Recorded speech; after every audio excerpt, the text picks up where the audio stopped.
మీ అమ్మాయికి పెళ్ళైన విషయం దాచి ఎలాగోలా పెళ్లి జరిపించేయచ్చు. మంచి అమెరికా సంబంధం చూసి పెళ్లి చేసి పంపిస్తే ఏ గొడవ ఉండదు. ఎలాంటి సంబంధం అయితే బాగుంటుందో నిర్ణయించుకొని మీకు కబురంపుతాం. నేను మీకు మరీ అంత భారంగా ఉన్నానా? ఈ రోజుల్లో అన్ని సరిగ్గా ఉన్నోళ్ళకే మొగుడు దొరకటం కష్టంగా ఉంటే కుంటిదానివి నువ్వెందుకే ఆలోచించడం? ఏదో గంతకి తగ్గ బొంతనుకొని ఈ పెళ్లి కొప్పుకో. భార్గవికి చేతపడి చేయించింది నేనే అని ఆయనకి ఎప్పుడైనా తెలిసిందే అనుకో, నన్ను వదిలి మళ్ళీ దాని దగ్గరికే వెళ్తారు.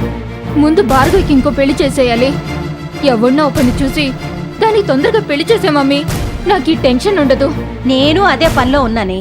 భార్గవి నీ మీద పగ తీర్చుకోవడానికి పెళ్లి చేసుకునుండొచ్చు, కానీ నువ్వనుకునేట్టు తన అక్క బ్రతికి ఉన్నా భార్గవికి మాత్రం తెలీదు. భార్గవికి ఆ పరిస్థితి కలగడానికి కారణం ఏంటో తెలుసా? భార్గవి మీద చేతబడి ప్రయోగించబడింది. ఆ చేతబడిని ప్రయోగించింది ఎవరో తెలుసా? నువ్వు ఎంతో ఇష్టపడి పెళ్లి చేసుకున్న నీ ప్రస్తుత భార్య ప్రియా.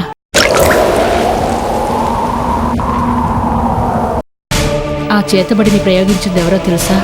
నువ్వు ఎంతో ఇష్టపడి పెళ్లి చేసుకున్న నీ ప్రస్తుత భార్య ప్రియా.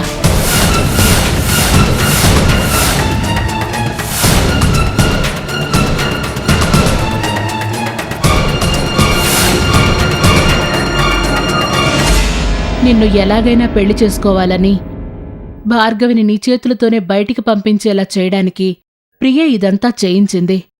చివరికి అనుకున్నది సాధించింది.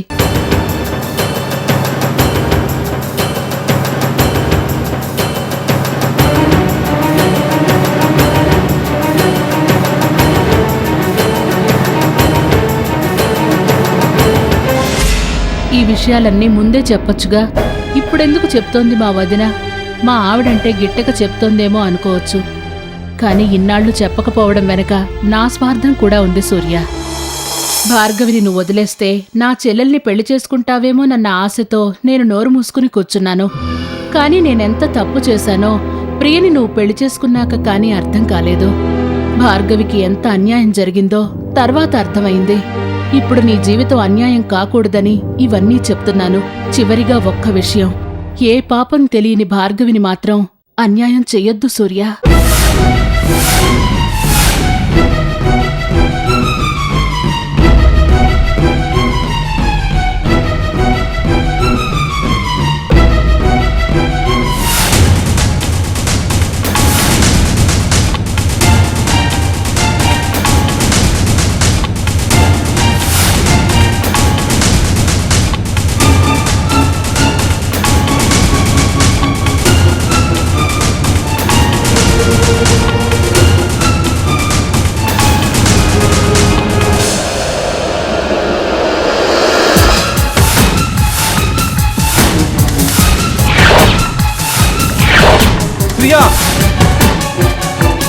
ఏంటండి, ఏమైంది?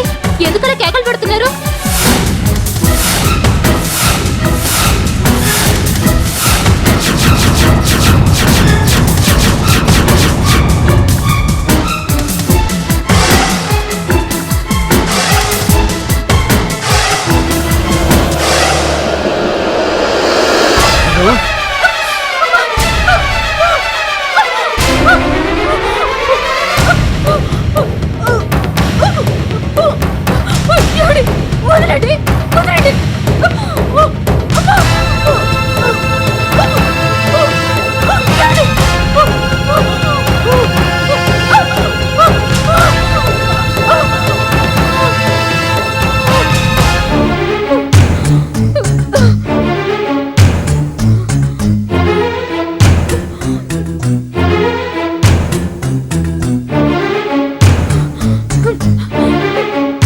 పిచ్చెక్కిందా? ఇంకో క్షణం ఆగుంటే చచ్చుండేదాన్ని. నోరెత్తవంటే చంపేస్తా.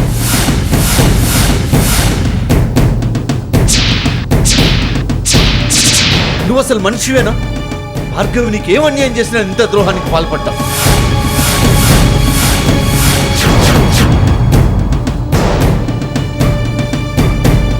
ఒకే రక్తం పంచుకు పుట్టకపోయినా అన్నదమ్ముల బిడ్డలే మీరు. నీకన్నా పశువే సాటి పశువుని ఎవరన్నా కొడుతుంటే ఎదురు తిరిగి కాపాడుకోవడానికి చూస్తాయి. అలాంటిది నీ సొంత పెదనాన్న కూతురికి ఎందుకు ఇంత ద్రోహం చేశావు? ఏంటి దాన్ని వెనకేసుకొస్తున్నారు? మొన్న రాత్రి మీరు నిద్రపోకుండా ఆలోచిస్తున్నప్పుడే దాని చుట్టూ మీ మనసు తిరుగుతుందని నాకు అర్థమైంది. అయినా దాన్ని నేనేం చేశానని ఊరికే కేకలు పెడుతున్నారు. ఏయ్! ఇంకొక్క మాట మాట్లాడావంటే నాలుగు కోసం. చేసిందంతా చేసి ఏం చేశానని అడుగుతున్నావా? భార్గవి పిచ్చి పిచ్చిగా ప్రవర్తించడానికి నువ్వు కారణం కదూ.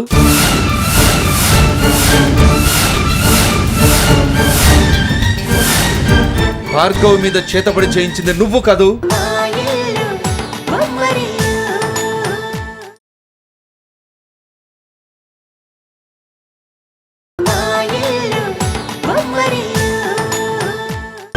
భార్గవి మీద చేతబడి చేయించింది నువ్వు కదూ.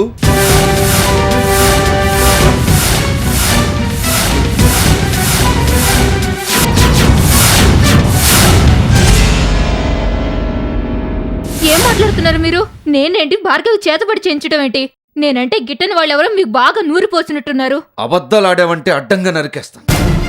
నేను ప్రేమించలేదంటే ఆత్మహత్య చేసుకోవడానికి ప్రయత్నించిందని.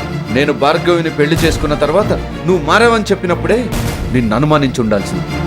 నన్ను ఎలాగైనా దక్కించుకోవాలని మంచిగా నటించి నా చేతులతోనే భార్గవిని దూరం చేసుకునేలా చేసి చివరికి నువ్వు అనుకున్నది సాధించుకున్నావు కదే.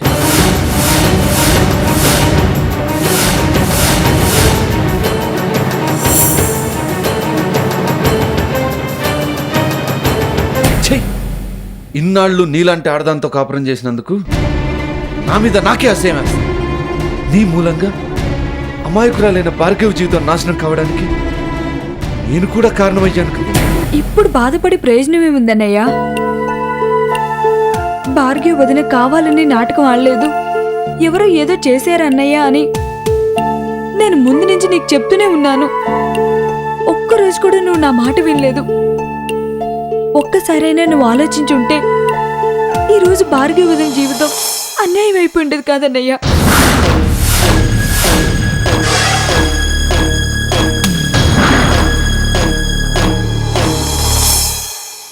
ఒక్క భార్గవి జీవితం అన్యాయం అవడం కాదు, ఇదిగో ఈ రాక్షసి మాటలు విని భార్గవి లాంటి మంచి భార్యను దూరం చేసుకుని నాకు నేనే అన్యాయం చేసుకున్నాను. చూడు, ఒక మనిషి మనసుని మనసుతోనే గెలుచుకోవాలి కానీ మోసం చేసి కాదు. నీకెప్పటికీ నా మనసులో స్థానం ఉండదు. నువ్వు చేసిన పనికి ఈ జన్మలో నిన్ను క్షమించాను.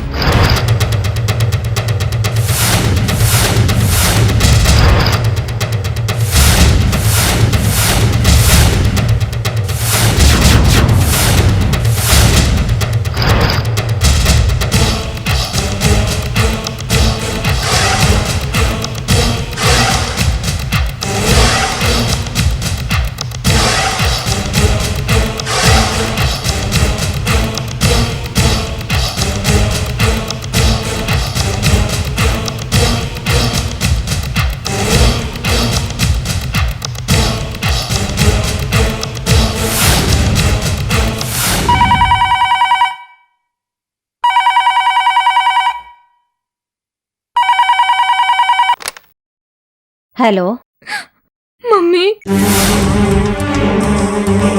ప్రియా, ఏమైంది? అంతా అయిపోయింది మమ్మీ. ఏదైతే జరగకూడదు అనుకున్నానో అదే జరిగిపోయింది. ఏం జరిగిందో ఏడవకుండా చెప్పవే. భార్గవికి నేను చేతబడి చేయించిన విషయం ఆయనకి తెలిసిపోయింది మమ్మీ.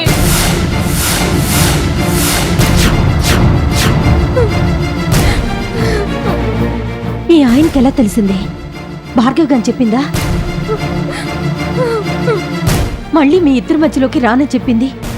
ఎంత నమ్మక ద్రోహం చేసింది. అనవసరంగా దీని మాటలు నమ్మి మోసపోయాం కదే ప్రియా.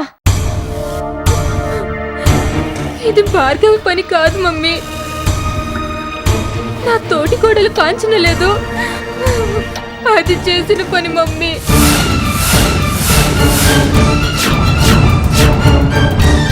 నేను ఇంట్లో ఉంటే తను కాపురం చేయనని పుట్టింటికి వెళ్ళిపోయింది. వెళ్ళింది వెళ్ళినట్టు ఉండకుండా నా కాపురంలో చిచ్చు పెట్టింది. ఆయనకి ఫోనే చేసిందో లేకపోతే లెటరే రాసిందో ఆఫీస్ నుంచి వస్తూనే నా మీద విరుచుకుపడ్డారు మమ్మీ. ఎంత పని చేసింది. చేసిన దాంట్లో దాని కూడా బాగా ఉంది కదా, కొంచెం కూడా భయం లేకుండా ఎలా చెప్పగలిగింది? నేను అదే నమ్మకంతో ఇన్నాళ్ళు ధైర్యంగా ఉన్నాను మమ్మీ. దానికిప్పుడు దాని జీవితం ఏమైపోయినా పర్వాలేదు, నా జీవితం నాశనం చేయాలని కంకణ కట్టుకుంది. నిజంగా నా జీవితం నాశనం అయ్యేలా ఉంది మమ్మీ. నాకిప్పుడు ఏం చేయాలో అర్థం కావట్లేదు. భయంగా ఉంది మమ్మీ. ప్రియా, నువ్వు భయపడద్దే. కాంచన్ చెప్తుందన్న భయం తప్పించి ఇది నువ్వే చేసావంటానికి సాక్ష్యం లేదు కదా. ఎవరు ఎంతలా అడిగినా నీకు నువ్వుగా ఇది నువ్వే చేసావని ఒప్పుకోవద్దు.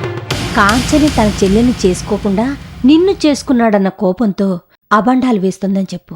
తర్వాత ఏం చేయాలో నేను చెప్తాను, సరేనా?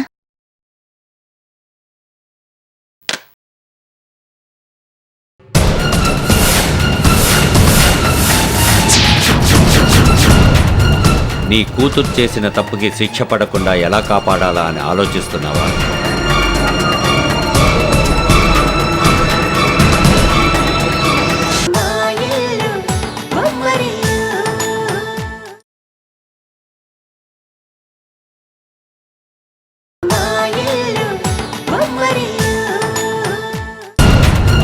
నీ కూతురు చేసిన తప్పుకి శిక్ష పడకుండా ఎలా కాపాడాలా అని ఆలోచిస్తున్నావా?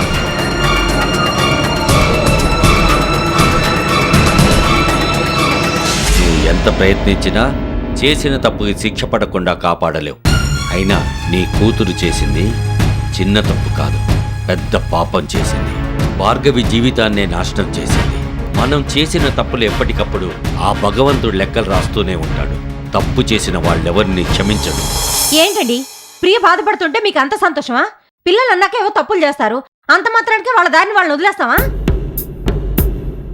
పాపం ప్రియ ఎంత బాధపడుతుందో మీకు తెలుసా అండి? తను కూడా మీ కూతురే కదా. తన మీద మీకు సానుభూతి కలగటం లేదా? కనీసం ఓదార్చాలన్న ఆలోచన కూడా రావటం లేదా?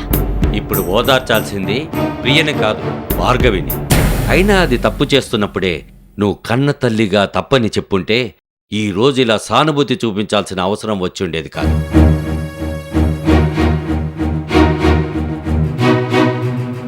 ప్రియ చేస్తున్న తప్పని తెలిసి కూడా ఎంకరేజ్ చేశావు. ఈ రోజు ప్రియ ఈ పరిస్థితిలో ఉండటానికి కారణం నువ్వే అయ్యావు. ఏ కన్న తల్లైనా పిల్లలకి మంచి గుణాలు నేర్పిస్తుంది, కానీ నువ్వు చెడ్డదారిలో ఎలా వెళ్ళొచ్చో నేర్పించావు. దాని పరిణామాలు ఎలా ఉంటాయో ఎదుర్కోవడానికి సిద్ధంగా ఉండు. భార్గవి, భార్గవి.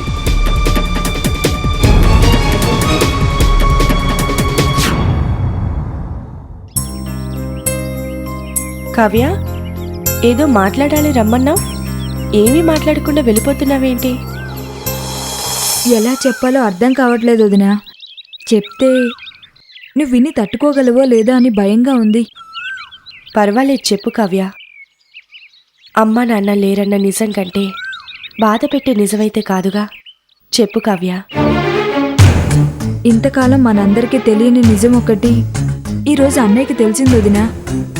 నువ్వు ఇన్నాళ్ళు ఆడింది నాటకం కాదని, నీకు నిజంగానే ఆరోగ్యం సరిగ్గా లేదని ఈరోజు అన్నయ్యకి అర్థమైంది. అసలు నువ్వు ఇంతకాలం అనారోగ్యంగా ఉండడానికి, పిచ్చి పిచ్చిగా ప్రవర్తించడానికి కారణం ఏంటో తెలుసా వదినా? నీ మీద చేతబడి జరిగింది.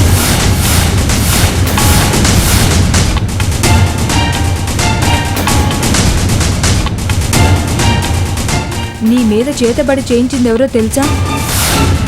మీ అక్క ప్రియ.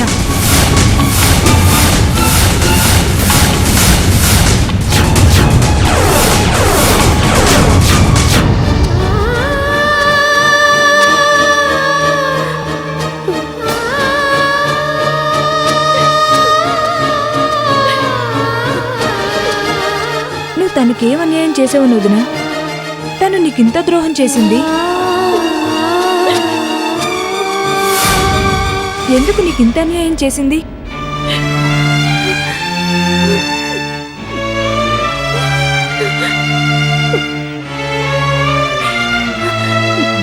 నాకు అన్యాయం చేసింది ప్రియ కాదు, కవ్య. తను నిమిత్త మాత్రురాలు. నాకు న్యాయం చేయడం ఆ భగవంతుడికి ఇష్టం లేదు. అందుకే నాతో ఇన్ని ఆటలాడుతున్నాడు. అమ్మా నాన్నల్ని దూరం చేశాడు. నా ప్రాణానికి ప్రాణమైన మా అక్కని దూరం చేశాడు. ఇప్పుడు నా జీవితాన్ని నాకు దూరం చేశాడు. ఇందులో ప్రియ చేసిందేమీ లేదు. ఇంకా ఎన్ని రోజులు నాకు కష్టాలు పడాలని రాసి పెట్టిందో.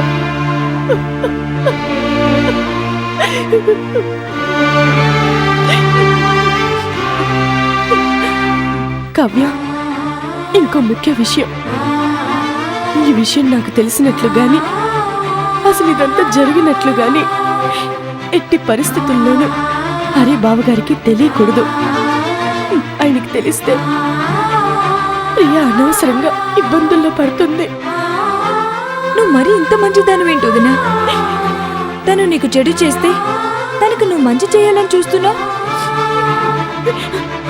మరీ ఇంత మంచితనం పనికిరాదు వదినా. అసలు నువ్వు ప్రియ గురించి ఎందుకు ఇంతలా ఆలోచిస్తున్నావో అర్థం కావట్లేదు. ప్రియ చేసిన పనికి ఆల్రెడీ అన్నయ్య కోపంగా ఉన్నాడు. అన్నయ్యతో కలిసి అన్ని విషయాలు తనతో చెప్తే అన్నయ్య మళ్ళీ నిన్ను భారీగా అంగీకరిస్తాడు వదినా.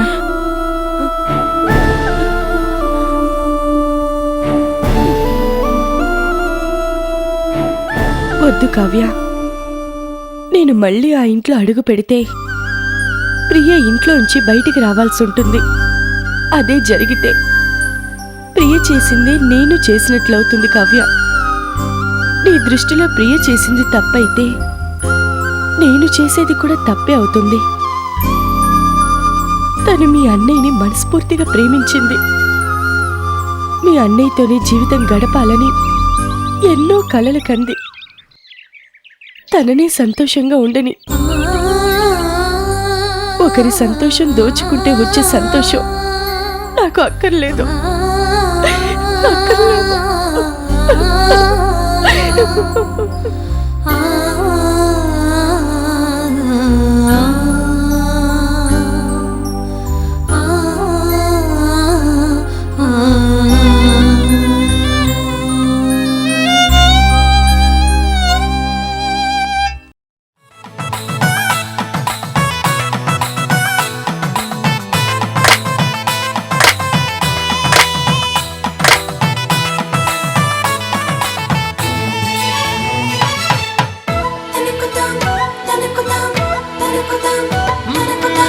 ఎక్కడిదో అల్లరి గాలి సరదాగానే వీచే చిన్నారి కిన్నెరసాని పయనాలేమో చూసి